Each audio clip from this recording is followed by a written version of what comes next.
আগামীকাল আপনারা সকলেই জানেন রাজ্য দেশে জুড়ে বিভিন্ন রাজ্যে মক ড্রিল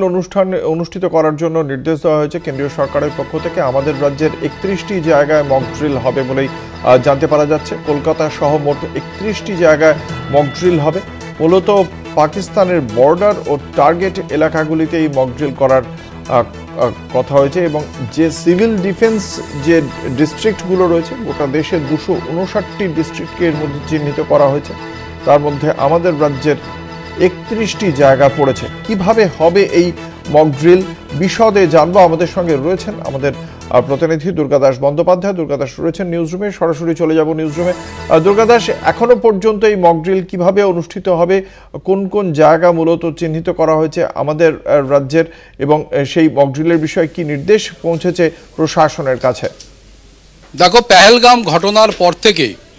যেভাবে ভারত পাকিস্তানের মধ্যে টেনশন শুরু হয়েছে এবং একের পর এক বিভিন্ন পদক্ষেপ ভারত সরকারের পক্ষ থেকে নেওয়া হয়েছে। যেমন ইতিমধ্যেই তুমি জানো যে সিন্ধু জলচুক্তি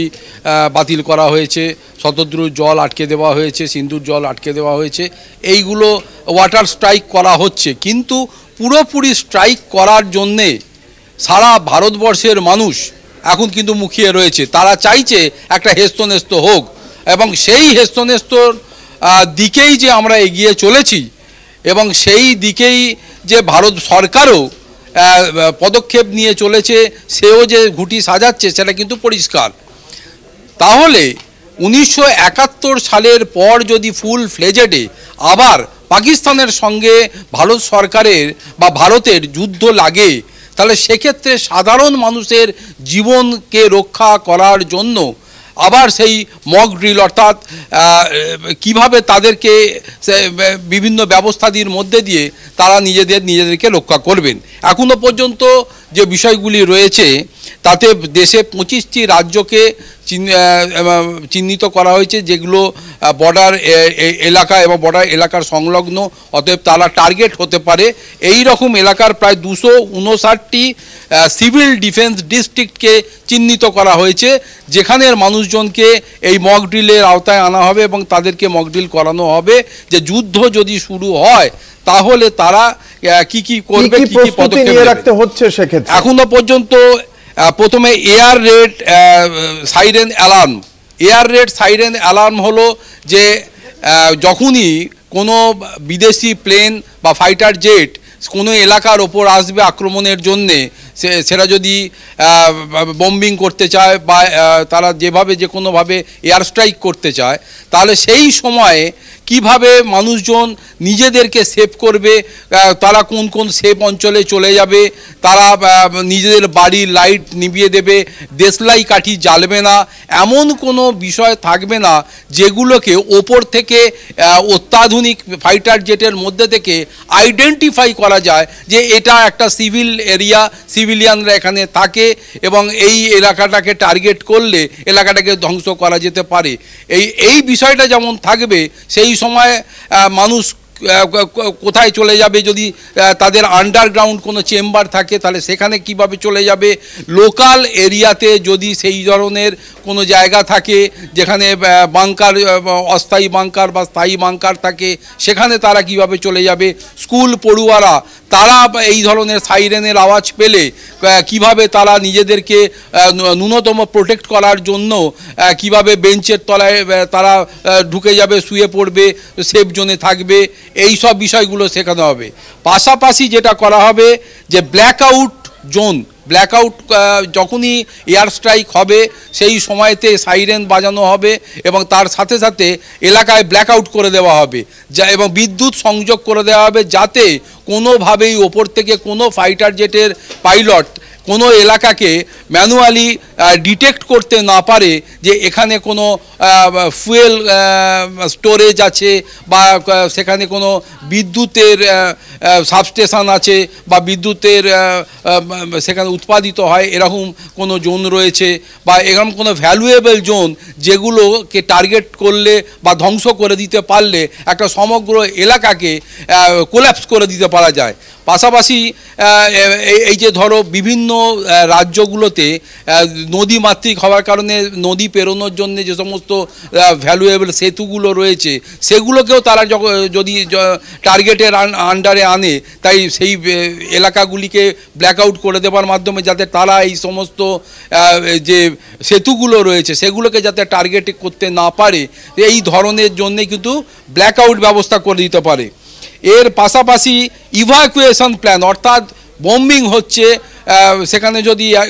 প্রপার এয়ার স্ট্রাইক হয়েও যায় তাহলে সেই সময়েতে তারা কিভাবে নিজেদেরকে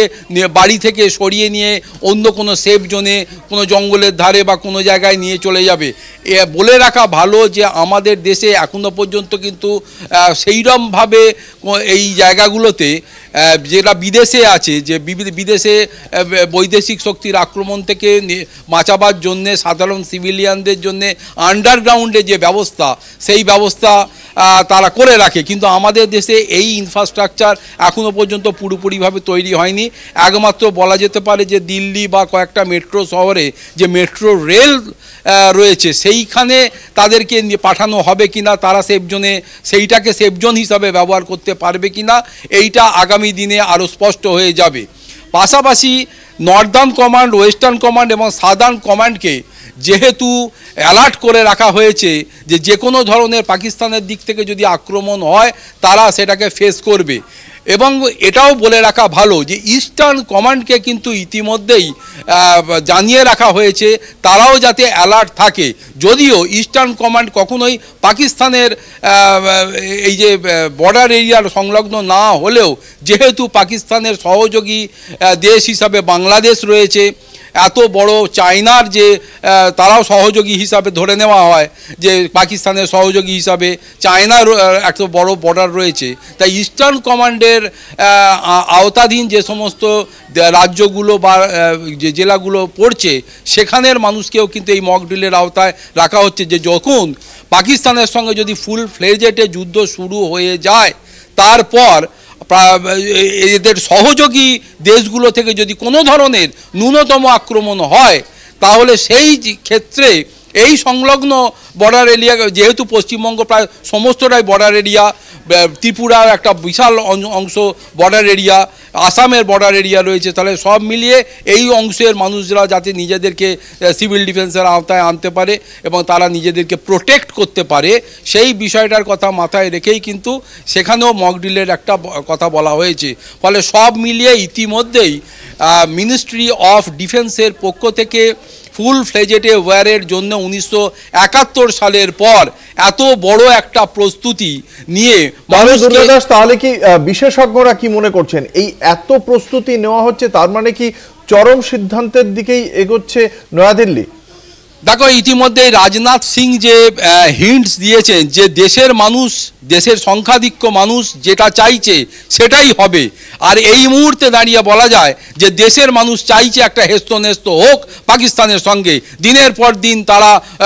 এই বর্ডার টেরোরিজমের মাধ্যমে সাধারণ মানুষকে এইভাবে যদি একের পর এক মারতে থাকে তাহলে এটাকে বন্ধ করবার জন্যে যদি সম্পূর্ণ বলপ্রয়োগ করতে হয় তাহলে সেটা করা হোক। আর এই কথাটা মাথায় রেখেই রাজনাথ সিং এদিকে বলেছেন যে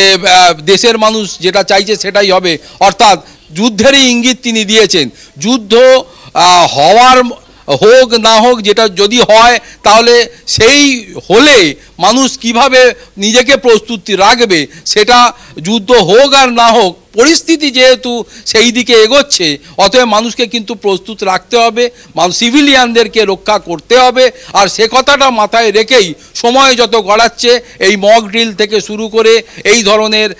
সিভিল ডিফেন্সের মাধ্যমে এই ব্যবস্থাদি যে সেরে রাখছে এবং এটাকে পাকা করে রাখছে, এর জন্য বিভিন্ন এলাকাতে যে সাইরেনের ব্যবস্থা করা হচ্ছে বা মানুষকে এই জানানোর জন্যে, সেটাও কিন্তু উঠে আসছে। ফলে যুদ্ধ লাগুক আর না লাগুক, যুদ্ধের মতো পরিস্থিতি যেহেতু একটা সৃষ্টি হয়েছে, তাই যুদ্ধের পরিস্থিতিতে দাঁড়িয়ে সিভিলিয়ানদের যা যা কিছু করণীয়, যে প্রিকশনগুলো নেওয়া উচিত এবং যেগুলো ইতিমধ্যেই একটা কোনো জায়গায় যুদ্ধ হলে সেই দেশের মানুষের জন্য যেগুলো নেওয়া হয়, সেই পরিস্থিতি কথা মাথায় রেখেই কিন্তু এই মক ড্রিল চলছে। এবং এখনই তোমায় বলে রাখা ভালো যে পুরোপুরিভাবে সেইভাবে অর্ডার না এলেও এখন কিন্তু অনেক স্কুলে তারা এই স্কুলের পক্ষ থেকে যে স্কুলের যারা টিচার রয়েছে তারা কিন্তু যখন ছাত্রছাত্রীদের বাচ্চাদের ক্লাস নিতে আসছেন বিভিন্ন জায়গায় দেখা যাচ্ছে তারা কিন্তু ক্লাস নেওয়ার পাশাপাশি কিছুটা সময় বার করে বাচ্চাদেরকে স্কুলের স্টুডেন্টদেরকে এই মক ড্রিলের বিষয়টাকে কিন্তু এখন থেকেই শেখাতে শুরু করেছে, যে যাতে অতি দ্রুত তাদের মগজে এটা ঢুকে যায় এবং তারাও নিজেদেরকে সেফগার্ড করার জন্যে এই ব্যবস্থাগুলি সম্পর্কে তারা অ্যাওয়ার থাকে। ফলে বুঝতেই পারছো যে আটঘাট বেঁধে কোমর বেঁধে এই যে ক্রমশই আমরা যুদ্ধের দিকে এগিয়ে চলেছি এটা কিন্তু বলা যায়। তবে যুদ্ধ যতক্ষণ না হচ্ছে ততক্ষণ হলফ করে বলা যায় না যে আদৌ যুদ্ধ হবে কিনা। তবে পরিস্থিতি যখন তৈরি হয়েছে তখন আমাদের প্রস্তুত থাকতে হবে, এটাই হচ্ছে বড় কথা। ধন্যবাদ। আমাদের সঙ্গে ছিলেন নিউজরুম থেকে আমাদের প্রতিনিধি দুর্গাদাস বন্দ্যোপাধ্যায়।